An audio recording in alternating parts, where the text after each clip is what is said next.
스페인 바로크 미술의 거장 디에고 벨라스케스. 그는 1622년부터 스페인 국왕 펠리페 4세의 왕실 화가로 그림을 그렸습니다.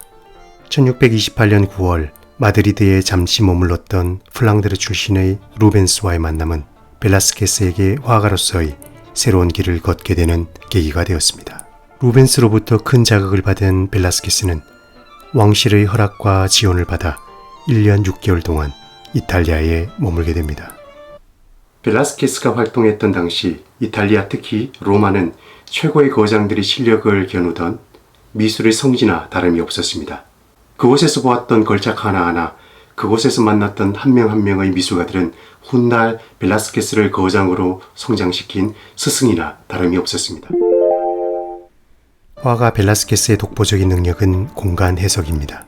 그림은 실제 대상을 보고 그렸든 어떤 장면을 상상해 그렸든 2차원의 평면에 가상의 공간을 창조합니다.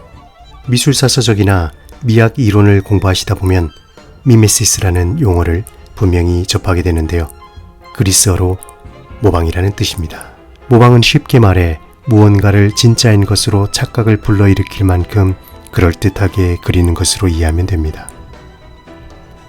르네상스가 발명한 원근법도 역시나 공간에 대한 모방으로 볼 수 있습니다. 어차피 완벽한 모방은 불가능합니다.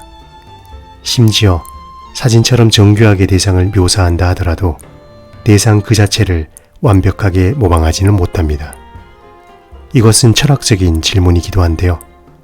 아무리 객관성을 추구하더라도 사람마다 주관적 판단이 개입되기 마련이고, 동일한 대상을 보더라도 개인의 심리 상태에 따라 다르게 인식하기 때문에 완벽한 모방이란 있을 수 없습니다.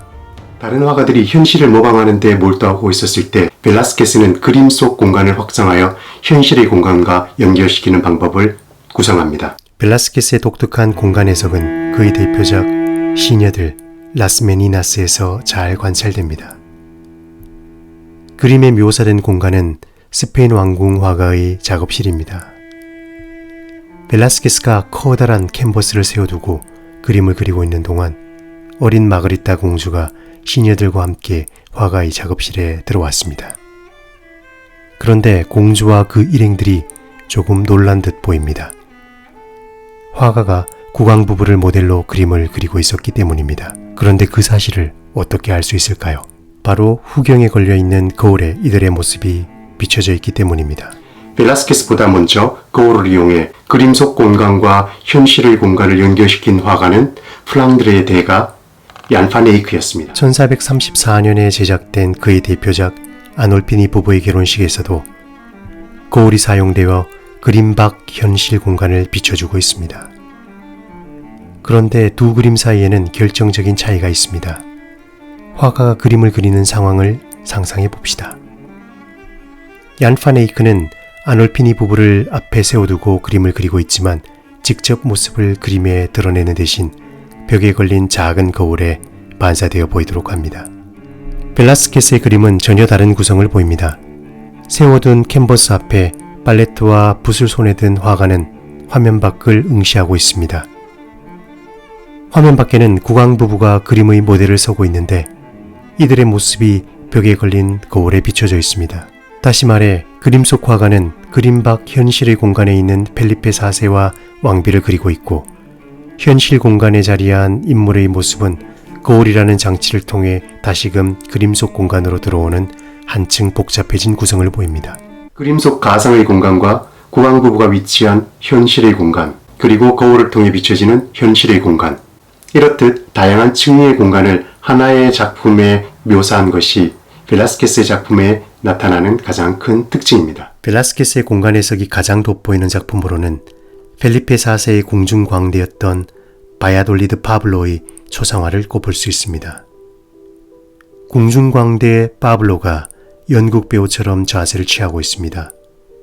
이 작품에서 특별한 것은 17세기 초반에 그려졌지만 아주 이례적으로 그림의 배경이 되는 공간을 추상적으로 처리했다는 것입니다. 그렇지만 그림 속 주인공은 허공에 떠 있는 것이 아니라 분명히 땅을 딛고 서 있습니다. 공간을 표현하기 위해 벨라스케스가 한 일은 발 뒤로 그림자를 그리는 것 뿐이었습니다. 17세기 그 어떤 화가가 이런 놀라운 표현법을 알고 있었겠습니까? 1865년 9월 1일 프랑스 화가 에두아르 마네는 프라도 미술관에서 벨라스케스의 작품 바야돌리드의 파블로를 보게 됩니다. 친구에게 보낸 편지에서 마네는 그 순간의 과매를 이렇게 밝히고 있습니다. 배경은 사라지고 그 사람을 둘러싼 공기만 있을 뿐이네. 그는 온통 검은색이지만 살아있는 것 같다네. 벨라스케스의 탁월한 공간 해석에 영향을 받아 제작된 것이 바로 마네의 대표작 피리 부는 소년입니다. 마네 역시 그림의 배경을 추상적으로 처리했지만 공간성을 부여하기 위해 인물 발 뒤꿈치에 짧은 그림자를 그려 넣었습니다. 거울을 통한 확장된 공간성을 보여주는 마네의 후기작 폴리 베르제르의 술집 역시 벨라스케스의 공간 해석으로부터 영향을 받아 그려진 것입니다. 벨라스케스 작품에서 나타나는 공간 해석을 살펴보았습니다. 시대를 뛰어넘어 항상 새롭게 익혀지는 작품을 걸작이라고 부릅니다. 벨라스케스의 작품을 감상하시는 데 조금이라도 도움이 되었기를 바라면서 벨라스케스의 작품들이 또 어떤 작가들에게 영감을 불러일으켜 미학적 생명력을 이어갈지 기대가 됩니다.